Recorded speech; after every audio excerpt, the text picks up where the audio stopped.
등 방송에서 제공하는 투자 정보는 투자 판단에 대한 조언입니다. 방송에서 제공하는 주식의 가치, 가격 상승 및 가격 하락에 대해서는 방송사에서 보장하지 않습니다.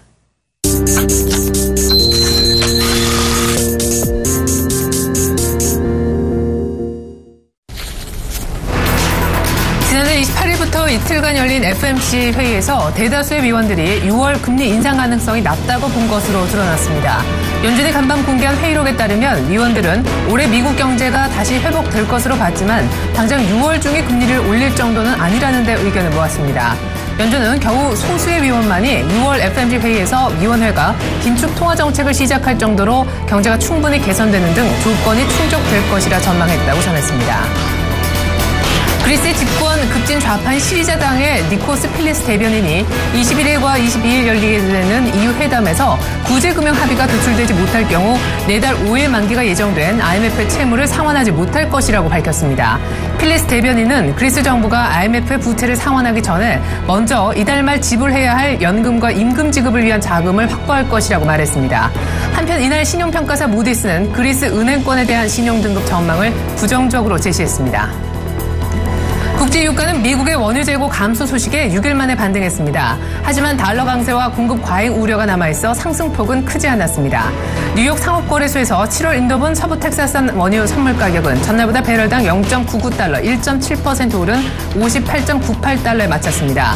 앞서 미국 에너지정보청은 지난주 원유 재고가 270만 배럴 감소했다고 밝혔는데 전문가들은 200만 배럴 감소할 것으로 예상했었습니다. 미국과 유럽은행 6곳이 외환시장 조작 혐의를 인정하고 미 국무부, 뉴욕과 영국의 금융감독당국 등에 약 556억 달러, 우리 돈 약 6조 1천억 원의 벌금을 물게 됐습니다. 미 국무부는 바클레이스, 로열 뱅크 오브 스코틀랜드, UBS 등 유럽은행 3곳과 시티그룹, JP모건 체이스, 뱅크 오브 아메리카 등 미국 은행 3곳은 유로화, 미 달러화 딜러들이 온라인 채팅방에서 암호화된 대화를 통해 환율을 조작했다고 밝혔습니다.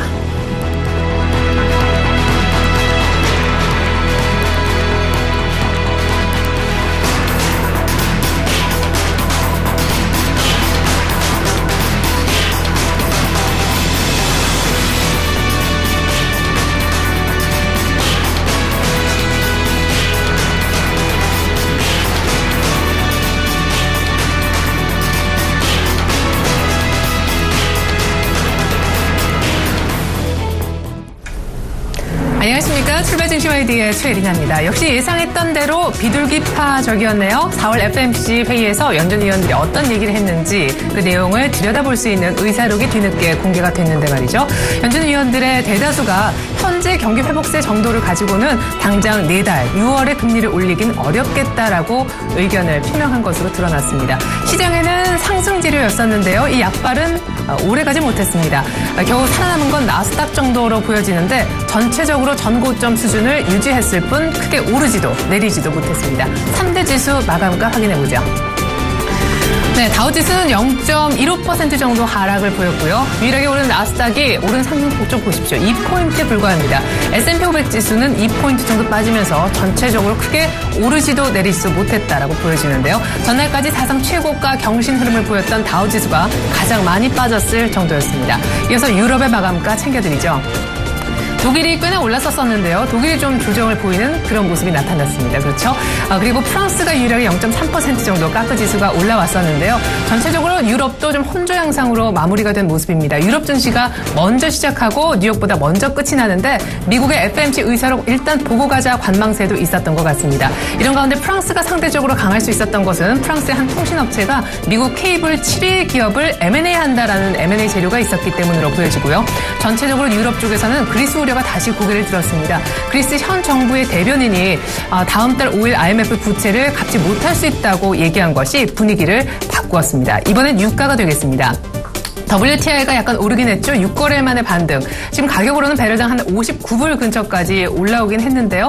일단 60불에서 추가 반등을 못하는 그런 모습이고요. 간밤에 달러와 강세가 여전했고 강세의 그 각도만 조금 둔화됐을 뿐 공급 과잉 우려도 여전했습니다. 주간 원유 재고가 생각보다 줄었다고는 하지만 전체적으로 재고는 계속 쌓이고 있기 때문입니다. 자, 어제 우리 증시 굉장히 의미 있는 반등을 보였습니다.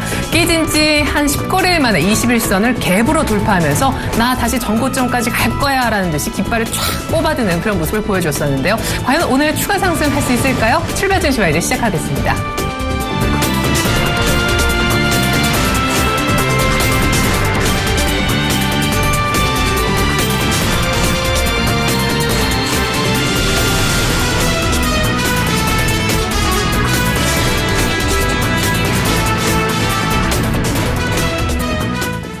먼저 글로벌 경제 이슈부터 짚어보겠습니다. 오늘은 서강대학교 경제대학원 김영익 교수님과 얘기 나눠보겠습니다. 교수님 안녕하세요. 예, 안녕하십니까. 네, 미국 금리 정상화를 하려는 시점이어서 FMC 의사록의 연준위원들 생각이 굉장히 관심을 끌었었죠. 4월 FMC 의사록 공개가 됐는데 역시 생각대로 비둘기파적인 의견들이 나왔네요. 네, 그렇습니다. 증권시장에는 중립적이다 이렇게 볼 수가 있을 것 같은데요. 우선 내용을 보니까 실물경제, 소비, 투자 둔화되는데 날씨 영향이고 아마 일시적일 것이다. 이런 판단을 내린 것 같고요. 물가는 2% 이하에서 계속 안정되고 있다. 수입이 줄어가지고 무역수지 흑자는 개선됐는데 수출도 역시 환율 때문에, 달러 강세 때문에 둔화되고 있다. 그 다음에 일부 의견입니다만 금융시장에서는 긴축 발작, 이런 이야기도 좀 나왔던 것 같고요. 또 전반적으로 6월을 금리 인상 가능성은 매우 낮아졌다. 이렇게 볼 수가 있을 것 같습니다. 예. 하지만 6월 달에 금리를 당장 올리긴 어려워도 1분기에 안 좋았던 것은 여러 가지 날씨 또 계절적인 일시적 요인 탓이고 앞으로는 좋아질 거다라는 낙관론도 많은 연준 위원들이 표명을 했다고 하는데 그러면 당장 중요해지는 것이 5월 달 고용 지표, 더 나아가서는 2분기 성장률이 아닐까 싶습니다. 연준의 6월 금리 인상, 4달 금리 올리기가 어렵다면 9월은 어떤지, 연내는 어떤지 교수님의 생각은 어떠십니까? 네, 저는 9월 인상 가능성 충분히 있다고 생각하고 있습니다.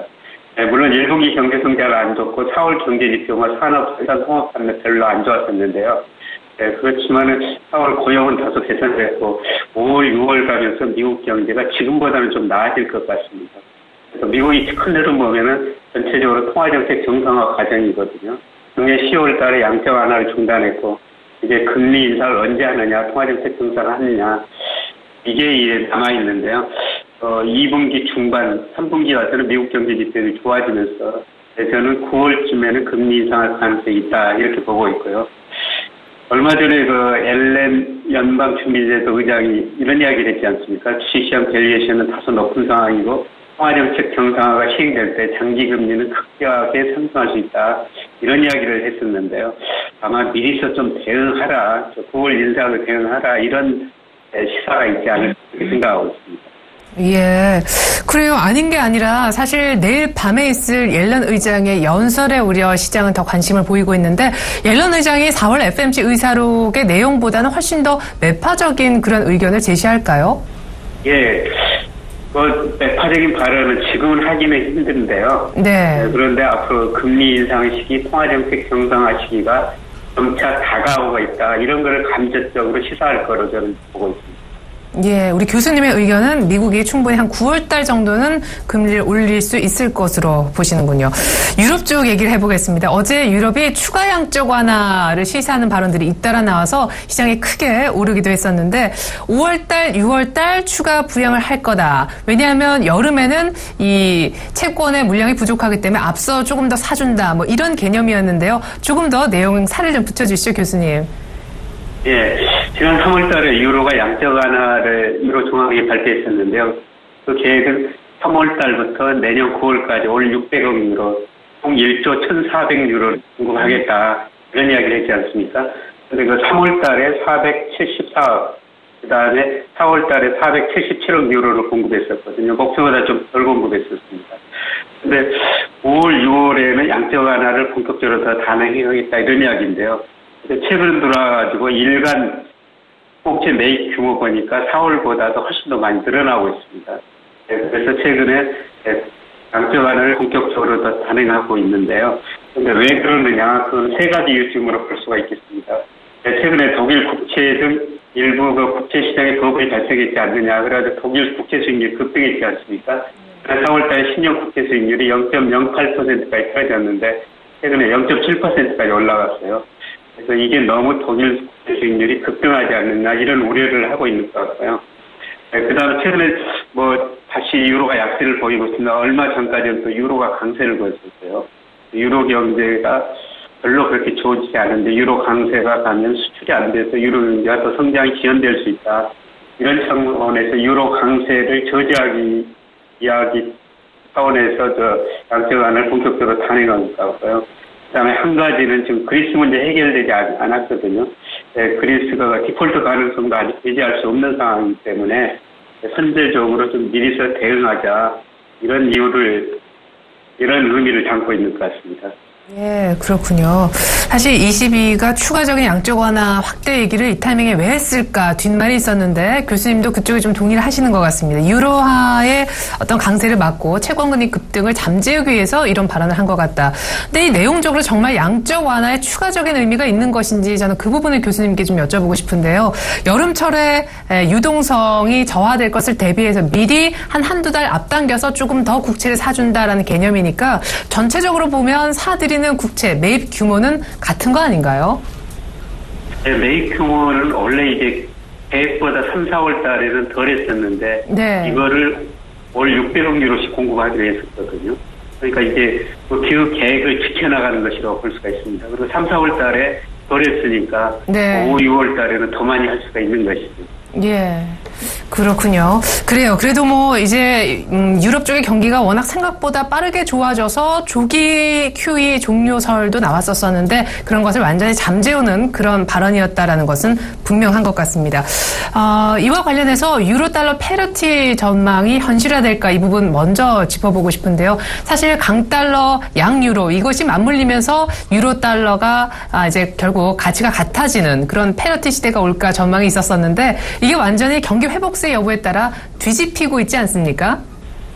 네, 저는 시간의 문제지 패리티는 갈 가능성이 상당히 높다고 보는데요. 네. 우선 그 시대가 올 있는 이유 몇 가지 보면은 유로가 양적 완화를 계속 단행하고 있지 않습니까? 네. 미국은 지금 양적 완화를 작년 10월 달에 종료했고 언제 금리를 인상할 것인가 이걸 고민하고 있는데요. 근데 제가 양국의 환율 결정하는 것 가장 중요한 요소를 보면은 누가 돈을 더 많이 공급하느냐 여기에 달려 있거든요. 네. 근데 앞으로 미국보다는 유로 중앙은행이 돈을 훨씬 더 많이 공급할 수가 있을 것 같고요. 그다음에 그리스 저는 이제 디폴트 가능성이 상당히 높다고 보고 있거든요. 이런 것 때문에 유로 경제가 불안해지면서 유로가 약세로 갈 수도 있다 이렇게 볼 수가 있고. 단지 지금 미국 경제가 회복도는 있지만은 그동안 달러가 많이 강세를 가다 보니까 미국 제조업 경기가 위축되고 있어요. 그래서 이것 때문에 유로 약세가 어느 정도 진정될 수가 있지만은 유로가 미국보다도 돈을 더 많이 공급하고 그리고 그리스도 아직 그 내부적인 문제가 있기 때문에 유로는 장기적으로는 더 약세로 가고 아마 시간의 문제지 패리티로 갈 수가 있다고 보고 있습니다. 블룸버그 컨센서스를 보니까 올 연말에 1.04 유로 거의 패리티까지 전망하고 있는데요. 그 수준까지는 가지 않을까 저도 그렇게 전망하고 있습니다. 네, 최근 들어서 의외로 금리를 정상화시키려고 하는 미국 쪽의 경기 회복세가 주춤하고 돈을 막 풀기 시작했을 뿐인데 유럽 쪽의 경기가 좋아지면서 이 패러티 전망이 좀 흔들리나 했었었는데 결국은 제자리로 돌아갈 거다. 그런 얘기 해주셨습니다. 결국 유럽 쪽에서 돈을 더 많이 풀 거라 패러티 시대는 올 거다. 이런 얘기셨죠. 자, 오늘 밤에 유로존의 5월 제조업 PMI 지표가 나옵니다. 4월 제조업 PMI 확정치도 확장 국면 정도 50을 상회하면서 유지하긴 했는데 최근에 일단 유럽 쪽에 전반적으로 펀더멘털 지표가 다 좋게 나오고 있지 않습니까? 5월달 제조업 PMI도 역시 기대를 저버리지 않을까요?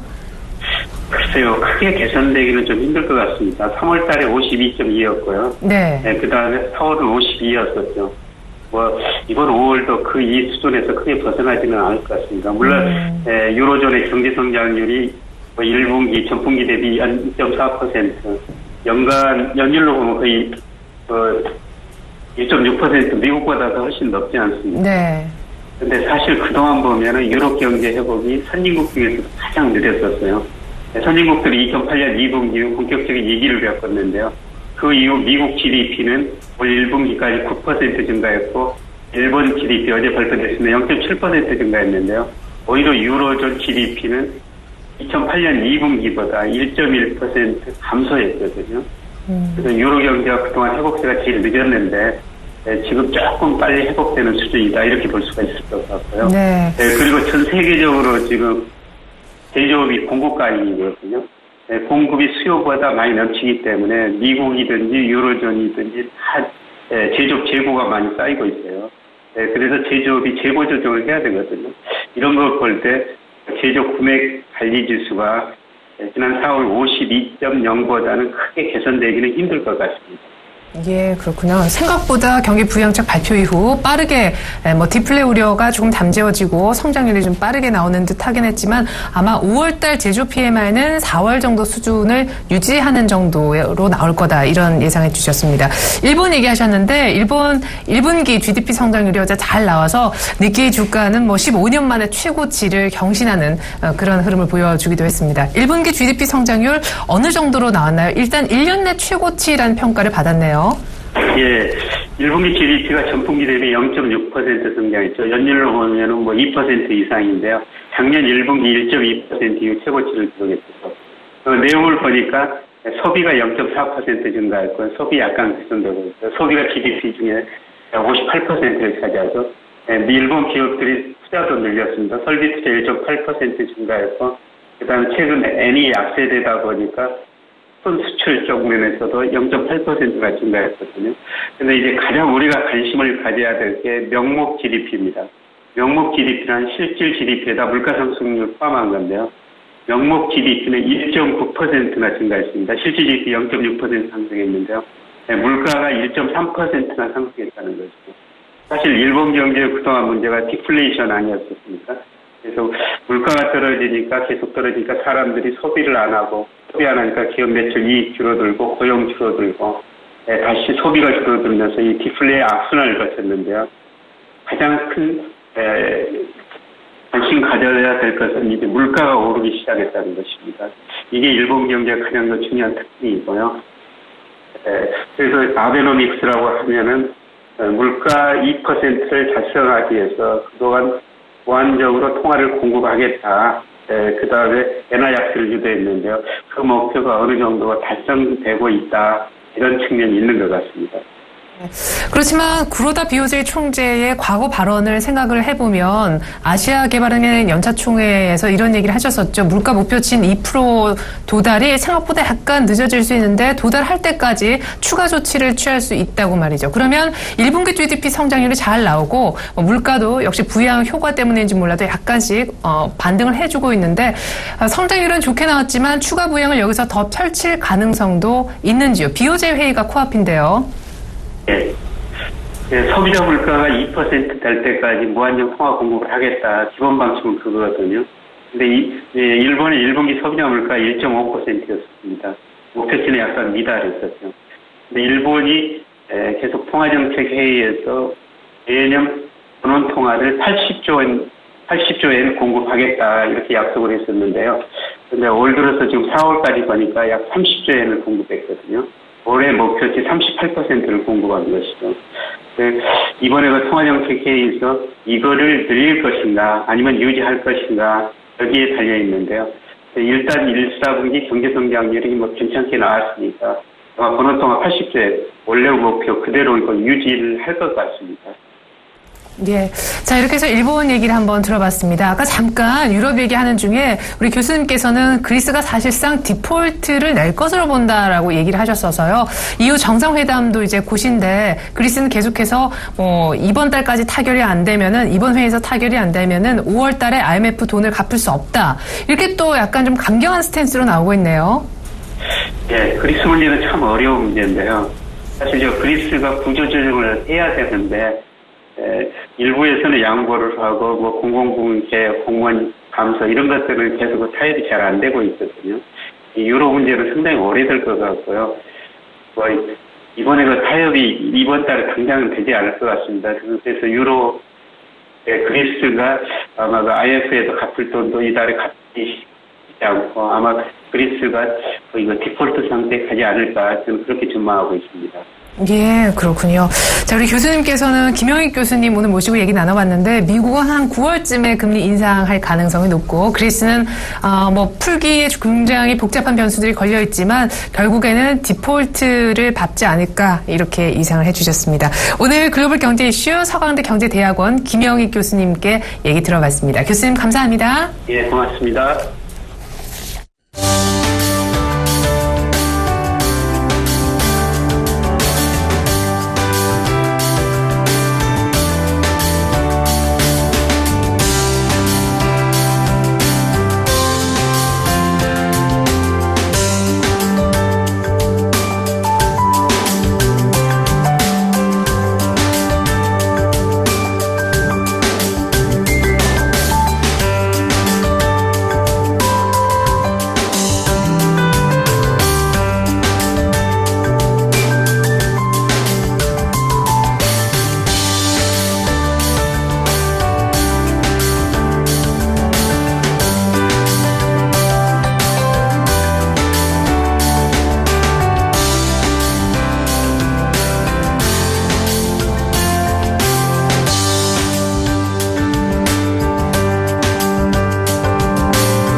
신문 읽어주는 남자 예병군 멘토입니다. 시장을 계속 제가 낙관적 관점을 좀 유지하자는 얘기를 계속 드리고 있는데요. 그 부분이 좀 정확했던 것 같습니다. 결국은 돈이 갈 방향을 잃은 것이죠. 대규모 자금들이 증시로 몰리고 있습니다. 위험 자산으로 몰리고 있는데 이 이유는 바로 글로벌 초저금리 상태다. 그리고 부동산의 환급성이 떨어지는 부분들이 주요한 것이다라는 얘기를 드렸습니다. 그 부분이 계속 증시 상승을 이끌어내고 있는데요. 좀 소외받은 기분도 없지 않아 있습니다. 바로 제약주만 막 급등을 시키고 화장품주 급등을 시키면서 나머지 종목들은 좀 소외시키고 있는 거 아닌가 이런 생각이 좀 드는데요.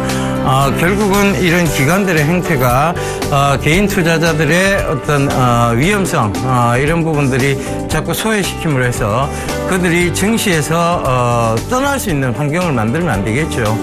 그래서 기관 투자가들은 너무 쏠림 현상에 대한 부분들을 치우치면 안 될 것 같습니다. 늘 주도주는 있어 왔습니다. 시장이 상승할 때는요, 늘 이런 주도 섹터는 있어 왔는데 지금이 어떻게 보면 약화라고 해서 제약하고 화장품 쪽만 화약 구조다 뭐 이런 얘기도 하고요. 그런 얘기들 하는데 그 부분 잘 참고해 보셨으면 좋겠습니다. 너무 올라간 곳은요 결국은 여러분들한테 들어와 익하고 있는 거예요. 뭐냐 하면 여러분들이 그쪽으로 오면 그들은 어김없이 물량을 넘기죠.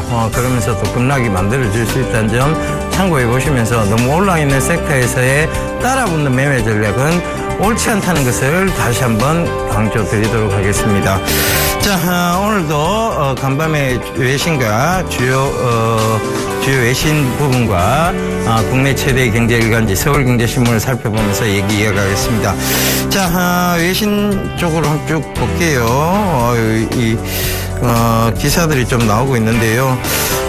제가 좀 살펴볼 기사는 바로 중국 태양광 업체에 대한 부분들입니다. 중국 태양광이 지금 여기 우려 섞인 얘기들이 좀 나오고 있어요. 요거 좀 한번 살펴보고 가도록 하겠습니다. 우리도 태양광 업체들이 많기 때문에요.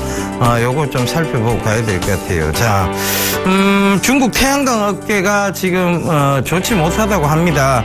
하너지 플런지라고 해서 바로 이 회사가 47% 급락이 나왔는데요. 이 기사 내용이 뭘까요? 스카이즈, 이런, 요걸 좀 확대를 좀 해볼게요. 스카이즈 다큰이라고 해서 어둠이라고 보는데, 차이나의 태양광, 솔라 에너지 쪽의 회사입니다. 그런데, 왜 이 어둠이 닥쳤을까에 대한 부분입니다. 결국은 부채 때문이죠. 태양광이 이제 계속, 가격이 상승을 하지 못하니까 서로 치킨 게임을 많이 했어요. 그러다 보니까 서로 가격 경쟁력으로 서로 싸우고 하다 보니까 결국은 그들의 이익적인 측면을 고려하지 않고 가격 인하를 계속했죠. 그런 부분들이 이 태양광 업체의 어려움들을 가져오게 됐고, 근데 여기 기사 내용에 딱 읽어보면요, 이 회사가 어떤 재무제표에 대한 부분들을 약간 속였다, 이런 부분도 좀 나옵니다. 그래서 중국에 대한 중국의 재무제표 믿지 못한다, 차이나 디스카운트 불신에 대한 얘기들 많이 나옵니다. 그런데 이런 중국의 태양광 업체 트리나 솔라 등 대다수 재무 불안정으로 하락했다는 내용이 나오는데요.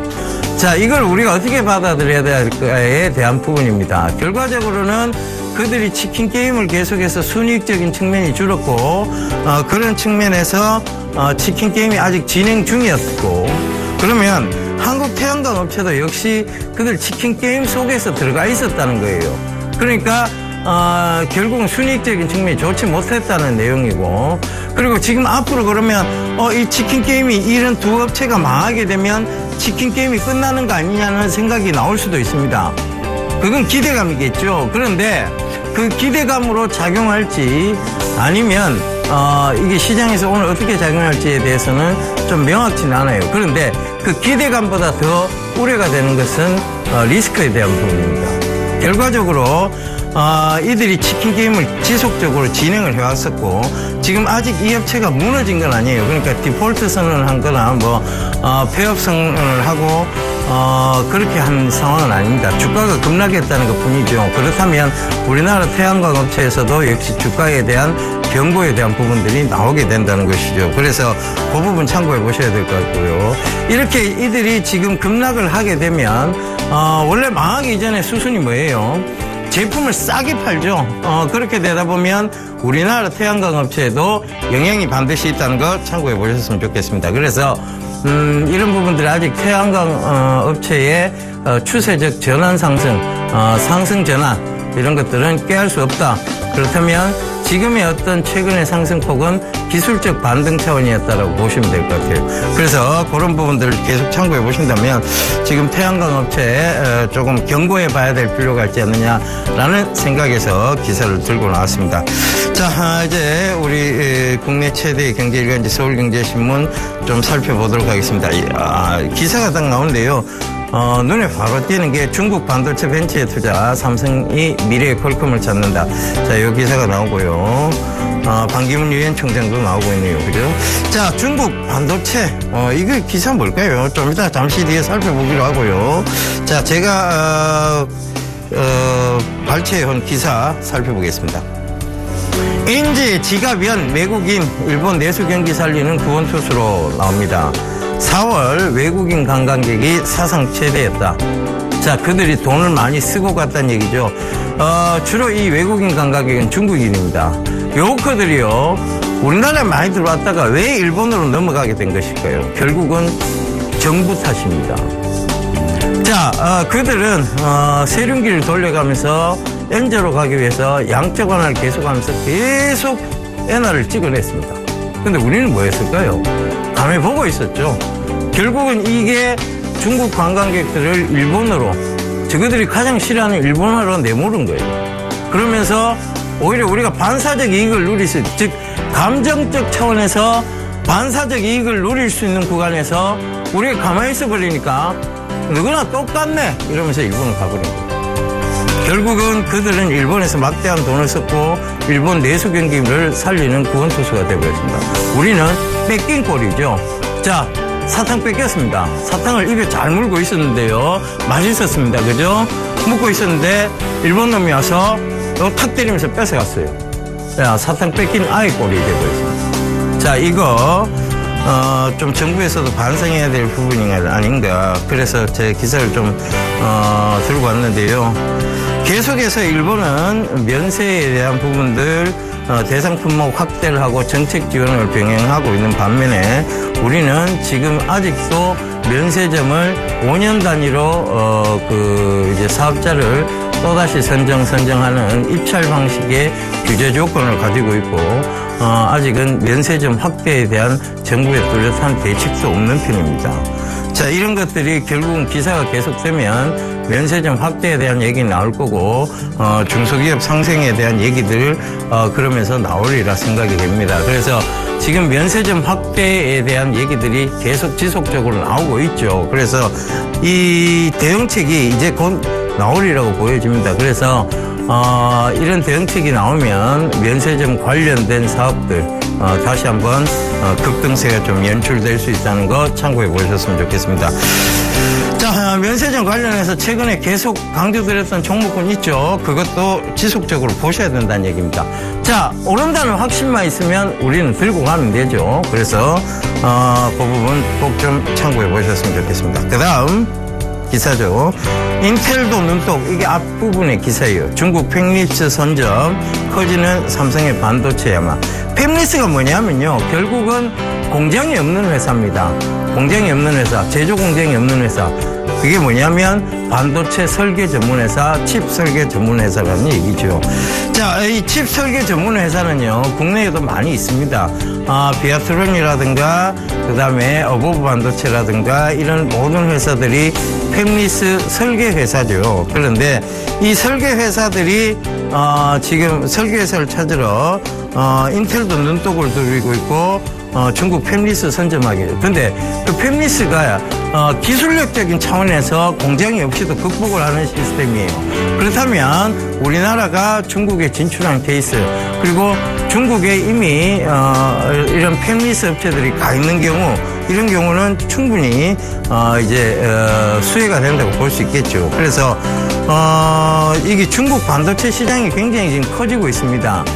얘들이 짝퉁 제품부터 시작해서 짝퉁 타블릿 PC 뭐 이런 것들을 만드는 그 이제 기술력이 어느 정도 넘어섰어요. 짝퉁이라고 보기에는 이제 그 중국의 애플 짝퉁폰이 벌써 샤오미가 세계 시장 점유율을 넓혀가고 있다는 것도 하나의 참고 사항이겠죠. 결국은 이 비메모리 분야에서도 이들은 지금 이제 기술적 역량을 높여가고 있다는 얘기예요. 그래서 이런 부분들을 참고해 보신다면 지금 한국의 비메모리 반도체 업체들 그리고 팹리스 업체들 충분히 중국에서 기술력을 인정받고 진출할 수 있는 상황입니다. 그래서 일본이 또 중국의 이런 반도체 설계 쪽에서 일을 그만둔 경우가 많아요. 그러니까 일본이 워낙 반일 감정이 강한 중국에서 지금 성공할 수 없다는 판단을 내리고 그들이 떠나갔습니다. 그것도 반사적 이익이 누려질 만한 부분이니까요. 결국은 반도체, 비메모리 반도체 쪽에 여러분들 조금 집중해 보시는 전략도 앞으로 향후 시장으로 봤을 때는 괜찮은 전략이라는 거 이 기사를 통해서 다시 한번 말씀드리도록 하겠습니다. 자, 그 다음 기사인데요. 예, 이게 BBQ라고 적혀있네요. 그죠? BBQ 치킨입니다. 우리 치킨 많이 먹죠. 그죠? 이 BBQ 치킨을 전기차로 배달한다는 얘기입니다. 결과적으로 보면 이 지금 전기차 시장의 활성화를 말하는 겁니다. 결국은 가겠다는 얘기죠. 이제 모든 이제 화학연료에서 바이오 연료 쪽으로 가겠다는 명확한 의지들을 지금 보이고 있습니다. 이 BBQ 종로 본점에서 열린 BBQ 에코 전기 자동차 사업 부분 체결식이에요. 그래서 이런 부분들이 결국은 앞으로의 전기차 시장의 활성화를 의미하고 전기차 시장 인프라 구축을 하는 의미에서의 바로 충전소 이런 관련주들을 꼭 보셔야 되는 하나의 이유입니다. 장기 성장세를 이제 갖추어 나가고 있다고 보면 되고요. 그들이 이제 전기차 시장이 활성화될수록 그들의 주가는 계속 올라갈 수 있습니다. 그리고 게다가 실적이 받쳐주면서 밸류에이션이 부각이 되겠죠. 그래서 그 부분도 참고를 해보시라는 얘기입니다. 대표적인 종목 있죠. 코디에스라고 여러분들께 많이 말씀드렸고요. 전일 우리 산업홀딩스가 거의 가격 제한폭까지 올랐는데요. 이런 부분도 참고를 좀 해보셨으면 좋겠습니다. 우리 산업홀딩스 역시 전기차 충전과 관련된 회사입니다. 그 부분도 참고를 전기차 관련주라고도 보시면 되고 그 부분도 좀 참고를 해보셨으면 좋겠습니다. 자, 오늘 이렇게 기사를 3가지를 뽑아드렸는데요. 여러분 제가 이 기사들을 늘 뽑아드리는 것은 지금 현재의 가치에 대한 가치에 대한 것보다는요 가까운 미래에 있는 가치에 대한 얘기들이 많습니다. 그래서 그런 부분들을 참고해 보신다면 여러분들이 계속해서 관심을 미래 시장 쪽에 관심을 좀 가져보시는 것이 현명한 전략이라고 보입니다. 자, 오늘 투자 제안 역시 어제와 동일합니다. 종목 장세 지속이다. 결국은 제약하고 화장품, 화약 제품들만 종목 장세 속에서 지금 수혜를 보고 있고 이 종목 장세는 앞으로 조금 지속이 되지 않겠느냐 이렇게 보여집니다. 순환매적으로 또 돌아오겠죠. 그래서 다른 종목군에서도 이제 뚜렷한 상승세가 보일 것이라고 예상을 하고 있습니다. 그리고 낙관론을 계속 지속적으로 좀 유지해야 된다. 지금 올라가지 않는다고 여러분 억울해하지 마십시오. 주식은요 결국은 순차적으로 올라가게 되어 있습니다. 결과적으로 어느 한쪽으로 쏠렸던 자금들이 또 한쪽으로 풀리면서 계속 순차적으로 올라가는데 지금 안 올라갔다. 지금 내게 좀 늦다. 내게 느려도 더 빨리 가면 됩니다. 그죠? 느려도 늦게 출발해도 스타트가 늦어도 더 빨리 가는 그런 종목이면 되는 것입니다. 그럼 그 점 꼭 좀 참고하시고요. 낙관론을 계속 유지하시라는 얘기 당부드리면서 저는 이만 물러가도록 하겠습니다. 감사합니다. 이병군이었습니다.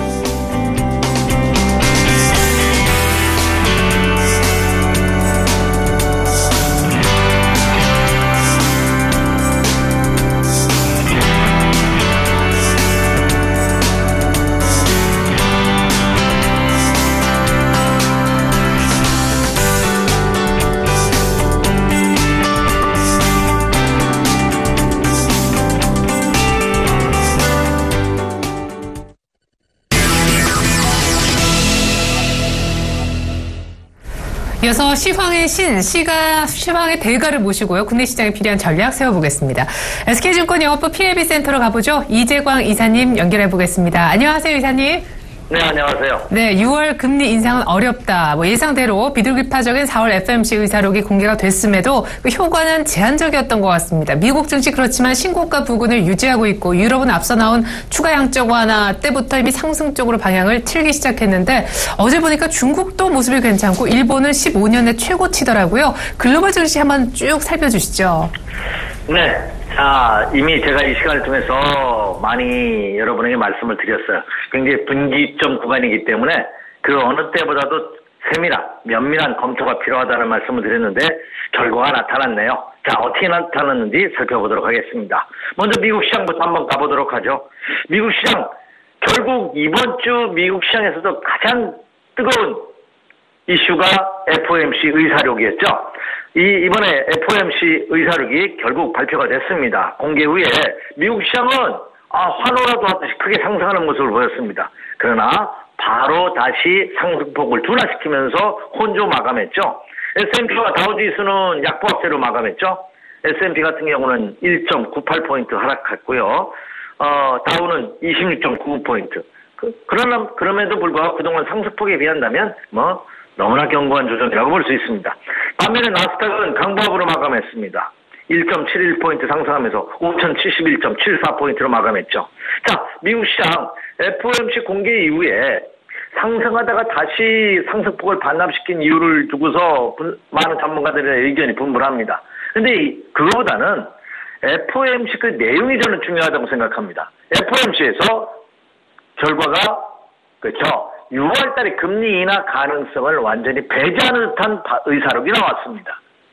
그렇다고 본다면 이제 미국 시장에서도 추가 금리 인상은 적어도 6월달 이후 하반기 이후로 늦춰질 가능성이 높다는 소식으로 해서 상승했습니다. 하지만 연속 상승 그리고 전일 급등했다는 차익실현 매도 물량이 나오면서 소폭 혼조 마감하는 모습을 보였습니다만 결론은 긍정적인 모습이다. 여전히 상승 기조가 유지되고 있다. 이렇게 말씀을 드립니다. 자, 다음은 유럽 시장입니다. 유럽 시장은 뜨거운 감자가 있죠. 네, 그렇습니다. 그리스 사태입니다. 이 그리스의 부채 협상이 아직도 이거 설왕설래하고 있습니다. 타결에 대한 의구심이 여전히 상존하고 있는 그런 불안한 그런 모습을 보여주고 있죠. 그러면서 유럽 증시가 더 도정의 가능성이 높았는데 이것을 뒷받침하는 호재가 나왔죠. 프랑스 통신사가 기업 인수한다는 소식으로 인해서 유럽 전체가 상승하는 그런 모습을 보였습니다. 그런데 여러분 가만히 생각해 보시기 바랍니다. 프랑스의 통신사가 기업을 M&A 한다. 그 소식이 유럽 전 시장을 상승을 이끌 만한 재료일까요? 그렇죠. 좀 약하죠. 그럼에도 불구하고 악재를 모두 만회하면서 상승 반전하는 모습을 보였습니다. 영국 FTSE 100지수가 그렇죠? 소폭 0.67% 상승하는 모습을 보였고요. 프랑스의 캅 지수도 상승하는 모습을 보였습니다. 물론 독일의 닥스는 0.04% 거의 약보합 수준으로 마감했죠. 그럼에도 불구하고 낙폭을 줄이면서 일부 유럽 정치는 상승 반전하는 가장 큰 이유가 뭐냐? 프랑스 통신사가 기업을 인수한다는 그런 사소한 아주 작은 호재로 인해서 상승했다기보다는 그만큼 유럽 시장도 상승에 대한 열망이 강하다는 겁니다. 그러니까 좀 더 우리가 이미 알고 있는 악재보다는 호재라 아무리 작은 호재라 하더라도 그 작은 호재에 더 민감하게 반응하는 장.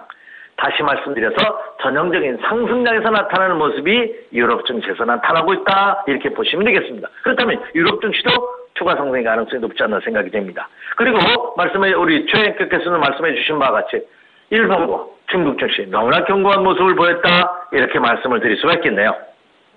무엇보다 어제 우리 코스피가 상당히 고무적인 그런 급반등세를 보여줬는데 깨진 지 10거래일 만에 21선을 갭으로 되찾는 그런 멋진 모습을 보여줬습니다. 사실 내추럴 엔더텍 발로에서 코스닥하고 꺾인 시점은 똑같았는데 V자 반등을 하는 코스닥 대비 상승 탄력, 반등 탄력이 떨어져서 많은 분들의 걱정과 불안감을 자아냈었던 코스피였습니다.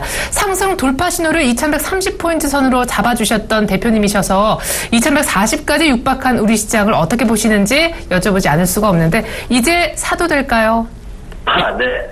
제가 지난주부터 국내 코스피 시장을 기준으로 본다면 키포인트가 2130이다 말씀드렸습니다. 왜냐하면 그래야지만 적어도 2130포인트를 회복해줘야지만 직전 고점 제가 하나 팁만 드릴게요.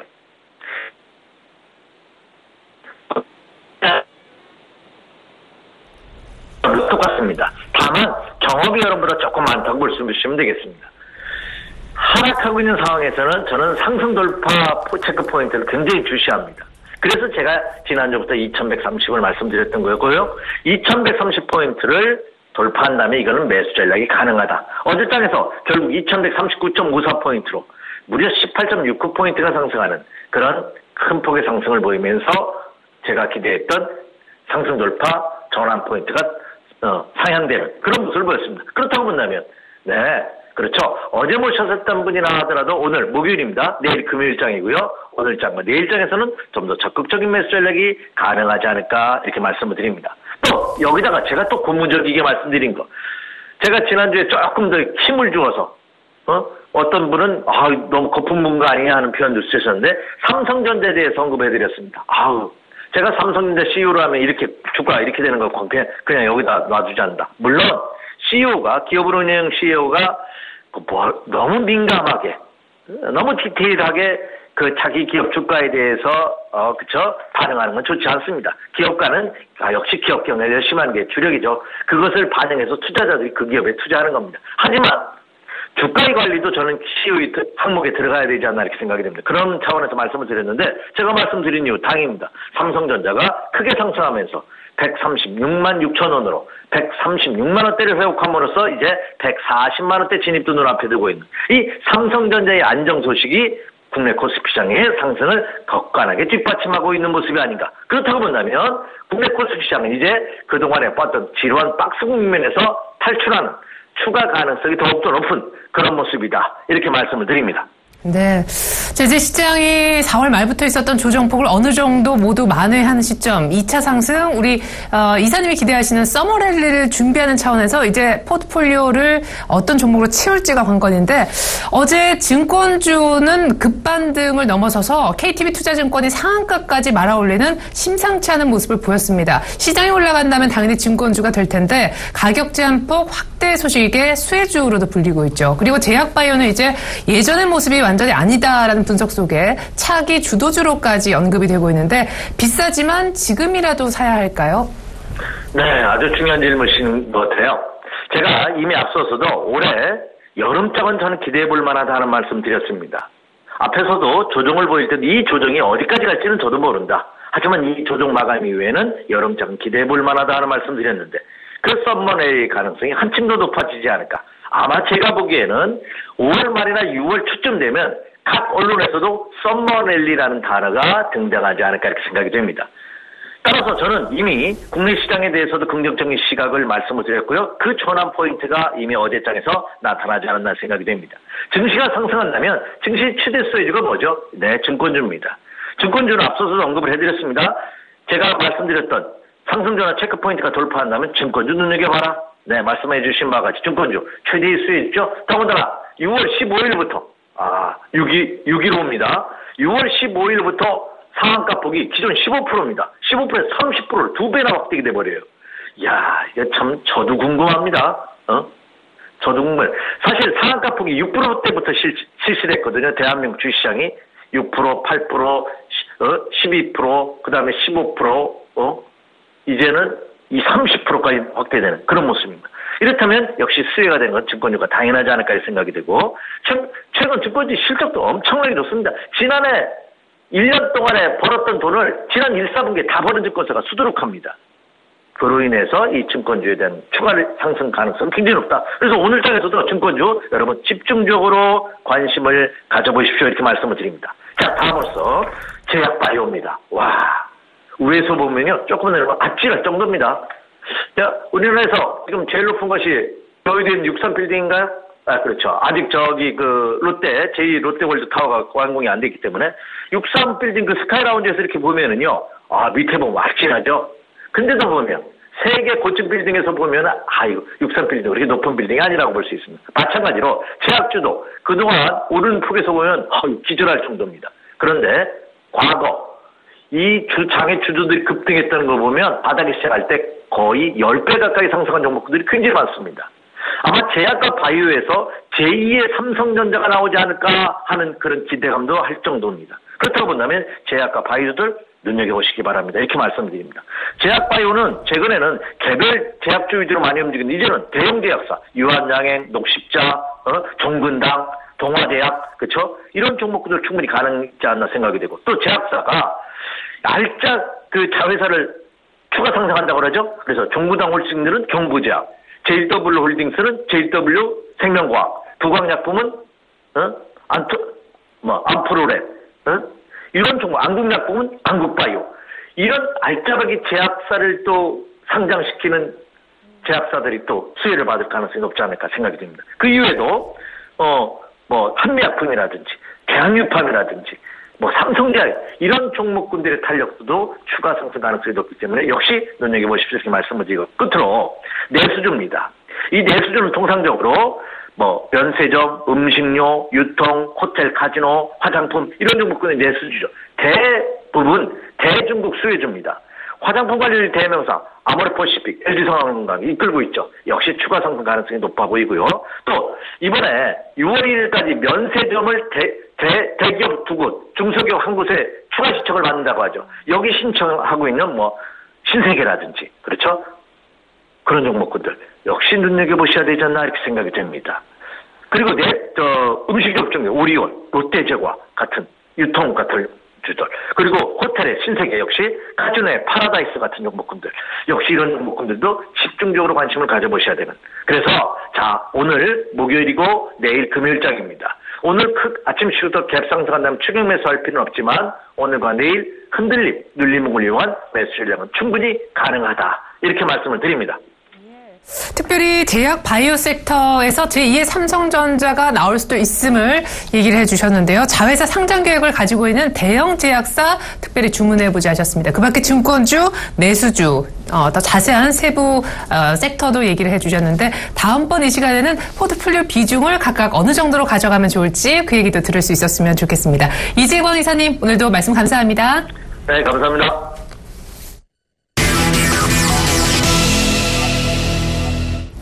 이드코의 상한가 팩토리 시즌2 들어가겠습니다. 여의도에 계시는 샘플러스 이덕호 멘토님 만나보겠습니다. 안녕하세요. 반갑습니다. 네, 밤에 방송하시느라 피곤하지 않으세요? 쌩쌩하시네요. 아, 예, 괜찮습니다. 네, 워낙 인기가 지금 폭발이시라고 들었는데, 일단 어제 코스피는 상당히 멋진 모습을 보였습니다. 21선을 그냥 돌파가 아니라 갭으로 뛰어넘으면서 아주 시원하게 돌파했는데, 이제 이 장은 가는 장이다. 앞서서 그런 얘기도 나왔습니다. 걱정하셨던 삼성전자의 반등도 일단 의미가 있었는데요. 이제 바이오 제약의 강세도 여전히 눈에 띄었지만, 화학주가 하루 만에 다시 꺾인 것은 조금 안타까운 모습이 아니었나 싶어요. 전체적으로 시장부터 차례로 살펴주시죠. 네, 일단 어제 같은 경우에도 21선을 갭상승했던 그런 경우였다라고 좀 볼 수 있겠죠.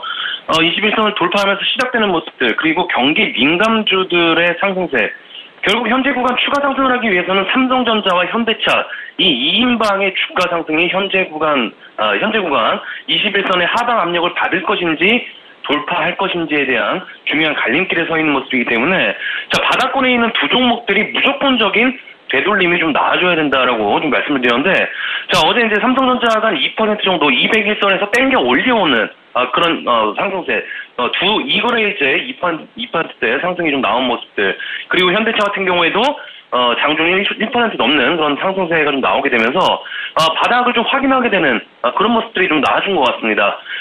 이런 상황에서 좀 알 수 있듯이 어느 정도 시장은 상당히 순환매가 빠르게 돌아가고 있는 그런 상황이 아닌가 이렇게 좀 볼 수가 있겠고요. 자, 어제 이제 결국 그제 상승했던 종목들이 하락이 나와주었고, 어제 하락했던 종목들은 거꾸로 상승하는 모습들, 현대건설도 그렇고 지속적인 제약 바이오주들의 상승적인 측면들이 시장을 이끌었다라고 해도 과언이 아닌 것 같은데, 그래서 일단 정고점을 돌파하는 과정에서 경기 민감주들의 상승이 좀 나아졌기 때문에 증권주들 또한 일단은 제가 고점에서 매도 사인 드린 이후에 재차 하락하는 모습이 좀 나온 그런 상황이 되겠지만은 어느 정도 다시 한번 눌림 구간에서 재차 저점을 잡은 상황에서 상승적인 측면들 상승세가 나온 그런 결과이기 때문에 지수 상승에 더불어서 증권주들도 동반 상승했던 그런 결과이지 않나 싶고요. 자, 시장이 아직까지는 계속적으로 이제 말씀드리고 있는 그 포인트가 있죠. 바닥을 확인하는 그런 지표, 주봉산 10주봉선에 대한 지속적인 지지가 나와주고 있는 그런 상황이기 때문에 지수가 하락을 해도 이 10주봉선만 인지를 하고 있자라고 좀 계속적으로 좀 말씀을 좀 드리도록 하겠고요. 자, 제약주들 상승세가 좀 상당히 강하죠. 정말 좀 대단한 것 같습니다. 메디톡스나 휴메딕스도 그렇고 종근당, 두강약품, 제약주들의 상승세가 거의 시장을 지배하고 있다라고 해도 좀 과언이 아닌 것 같습니다. 자, 이런 추세라면은 추가적인 상승 패턴 좀 계속적으로 좀 나올 것 같아요. 바이오보다는 제약이다라고 좀 말씀드렸던 그런 부분들이 있었는데, 자, 임상 결과가 이제 3분기 정도 좀 나오는 그런 종목들이 어느 정도 포진되어 있는 그런 상황이고, 일단 실적이 뒷받침되는 종목군들, 지속적인 상승세가 좀 나와주고 꺾이지 않는 그런 흐름이기 때문에 저도 언제까지 이런 흐름이 이어질지 상당히 좀 궁금합니다. 물론 상승하는 종목들 따라잡는 매매보다는 개인적으로 눌림 매수 관점 진행을 좀 하겠지만은 현재 시장 대비해서 큰 폭의 상승률이 좀 나오고 있는 그런 상황이기 때문에 보유하고 계신 분들께서도 지수가 일단은 꺾일 때까지는 들고 가보시는 전략 계속적으로 좀 말씀을 드리도록 하겠고요. 자, 일단 바이오주들이 한번 꺾이게 되면 코스닥 지수도 워낙 바이오주들의 돈이 몰려있기 때문에 흔들릴 수 있다는 점 인지를 하고 계시는 것이 좋다라고 좀 말씀을 좀 드리도록 하겠습니다. 자, 이제 제가 어제 장마치고 자문사 계신 분들하고 각기 증권사 계신 분들하고 좀 미팅을 했었는데 바이오주들 계신 분들이 한 분도 안 계셨습니다. 거의 대부분이 경기 민감주들 위주로 좀 포트를 구성하셔서 최근에 좀 소외감을 느끼신다라고 좀 말씀을 해주셨는데, 자, 아마도 이제 현재 시장, 특히나 제약주들이 상승하고 있는 상황에서 어떤 뭐 기술적인 개인적인 기법을 노린다는 그런 부분들보다는 묻지마 투자식에, 그러니까 오히려 이런 묻지마 투자식이 먹히는 제약주들의 투기장이기 때문에 다다권에다 잡아서 홀딩하고 계신 분들보다는 단기성으로 트레이딩하고 계신 분들이 좀 많은 그런 부분이지 않나 싶습니다. 자, 해서 제약주들 지속적인 트레이딩 관점으로 하되 상당히 변동성이 한번 생기면 깊어질 수 있는 그런 부분이기 때문에 변동성에 주의를 하시면서 트레이딩 관점으로 보자라고 좀 말씀을 좀 드리도록 하겠고요.